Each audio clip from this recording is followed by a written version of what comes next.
네, 안녕하세요. 이번 시간에는 랩지노믹스 1분기 공시 리뷰를 함께 해보도록 하겠습니다.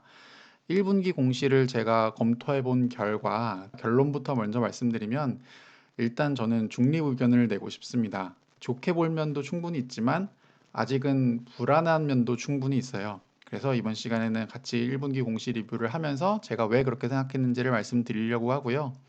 랩지노믹스는 분자 진단 사업을 영위하고 있습니다.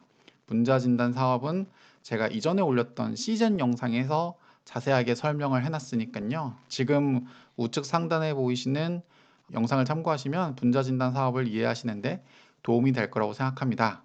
자, 그럼 공시 리뷰 시작하겠습니다. 먼저 재무사항부터 보겠습니다. 랩지노믹스의 3개년 매출과 영업이익을 먼저 보도록 하겠습니다. 랩지노믹스는 2017년 매출액 248억, 2018년 275억, 2019년 332억으로 매출액은 꾸준히 성장하고 있는 회사예요. 영업이익 같은 경우에도 영업이익은 2017년 마이너스 14억, 2018년 마이너스 21억으로 적자폭이 커졌지만 2019년에는 11억으로 흑자 전환하는 모습을 보였습니다. 그럼 결국 2020년 올해 코로나 영향을 많이 받는 올해 컨센서스는 어떨까요? 19년 332억이었던 것에 비해서 올해 컨센서스는 한양증권에 따르면 2,552억으로 작년 대비 8배 정도의 성장을 할 것으로 보여집니다. 영업이익 같은 경우에도 2019년 영업이익이 11억이었던 반면에 2020년은 981억으로 거의 9배 가까운 성장을 할 거라고 전망을 하고 있습니다. 분기별로 한번 살펴보시면요.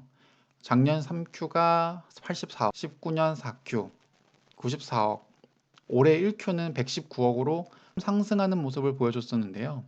코로나 진단키트가 본격적으로 매출로 찍히는 2분기 같은 경우에는 1278억으로 직전 분기 대비 거의 한 10배 이상 증가할 거라고 전망을 하고 있고요.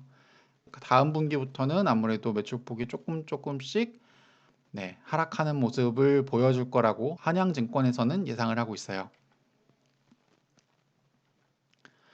현재 랩지노믹스의 적정 주가는 어떻게 볼 수 있을까요? 일단 현재 시즌의 경우에는 많은 분들의 평균적인 주당 순이익이 8,500원 정도에 형성되어 있어요. 랩지노믹스는 아까 한양증권에서 얘기했었던 980억 정도의 영업이익을 한다 했을 때 저는 개인적으로 한 EPS는 7,000원 정도를 기대할 수 있을 거라고 생각합니다. 매출액이나 영업이익이나 당기순이익 같은 경우는 정확한 수치가 아니기 때문에 일단 대략 이 정도 되지 않을까라고 현재 저는 추정하고 있습니다. 그러면 보통 8,500원의 EPS를 했을 때 애널리스트 분들이 내시는 목표 주가는 현재 13만 원 정도예요.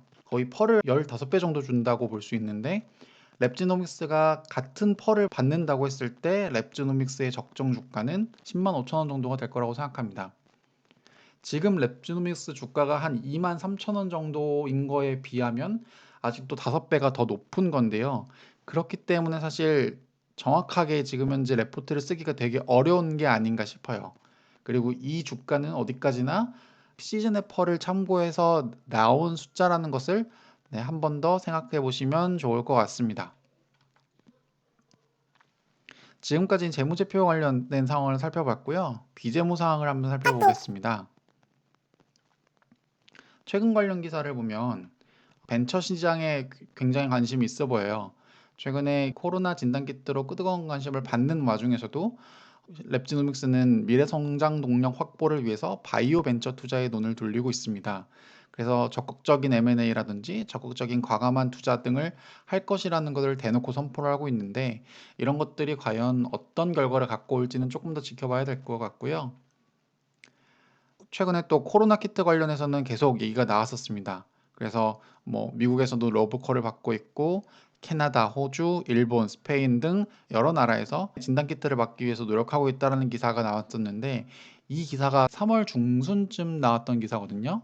그 이후에 랩지노믹스에서 발표했었던 공시 자료를 보면 이런 것들이 어느 정도 현실화되는 모습을 보여줍니다.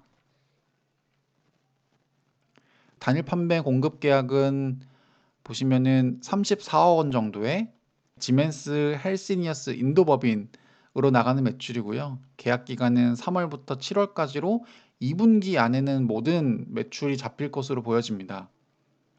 그뿐만이 아니라 4월 7일 날 올라온 단일 판매 공급 계약을 보시면 금액은 36억 원이고 상대방은 쿠웨이트 정부, 그리고 계약 기간 역시 4월 달로 2분기에는 이 매출이 잡힌다고 보시면 될 것 같아요. 네, 또 있습니다. 또 이번에 올라온 4월 15일자 단일 판매 공급 계약 공시를 살펴보시면 네, 금액은 아까보다 더 커졌죠. 91억 정도고요. 계약 상대방은 지멘스 헬시니어스 인도범이 똑같습니다. 그리고 계약 기간은 6월 내로 이 부분도 2월 달에 다 매출로 잡힐 거라고 보여지고 네, 92억짜리 계약 상대방은 미국 메릴랜드 주정부 네, 계약 기간 역시 4월 달로 2분기에는 해당 매출이 잡힌다고 볼 수 있어요. 즉 아까 보셨던 기사들이 실제 단일 판매 공급 계약 공시로 이어질 정도로 아주 훌륭한 모습을 보여주고 있는 게 사실입니다. 그렇기 때문에 더 이제 많은 분들께서 랩지노믹스에 대한 기대를 애널리스트별 목표 주가를 보여드릴 텐데 목표 주가를 낸 곳이 아무데도 없습니다. 목표 주가를 내기 전에 시장의 정보를 공유하는 차원에서 이제 not late 리포트를 내는 경우가 있는데요. 한양증권과 키움증권에서는 이제 엔날 리포트를 냈습니다. 저는 개인적으로 목표 주가가 없는 기업들을 선호하는 편은 아니에요. 제가 증권가에서 실무를 해봤을 때 레포트가 나가지 않는 회사가 크게 매출이나 안정성이 높았던 경험이 거의 없어요. 그래서 개인적으로는 레포트를 내지 않는 회사를 선호하지 않고요. 그렇기 때문에 제가 랩지노미스에 대해서는 매수를 중립 의견을 내는 이유이기도 합니다. 그리고 애널리스트별 레포트가 왜 중요한지는 지금 우측 상단에 보시는 그 EDGC에 대한 설명에도 자세하게 나와 있으니까요. 해당 영상 참고하시면 좋을 것 같습니다. 결론입니다.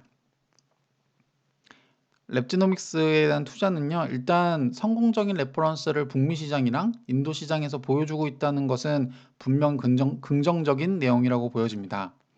또한 코로나19가 현재 완벽하게 잡히지 않은 상태에서 코로나19가 계속 진행됐을 때 랩지노믹스의 진단키트 매출은 꾸준히 나올 수 있을 거라고 보여지고요. 다만 코로나19가 어느 정도 진정됐을 때 그 향후 매출이 꾸준하게 성장할 수 있을까에 대한 의문은 계속 남아 있고요. 그리고 아직 커버하는 곳이 없다는 것 자체가 제가 투자를 망설이게 되는 이유가 될 것 같아요. 네, 이번 시간은 랩지노믹스에 대해서 알아봤고요. 시청해 주셔서 대단히 감사합니다.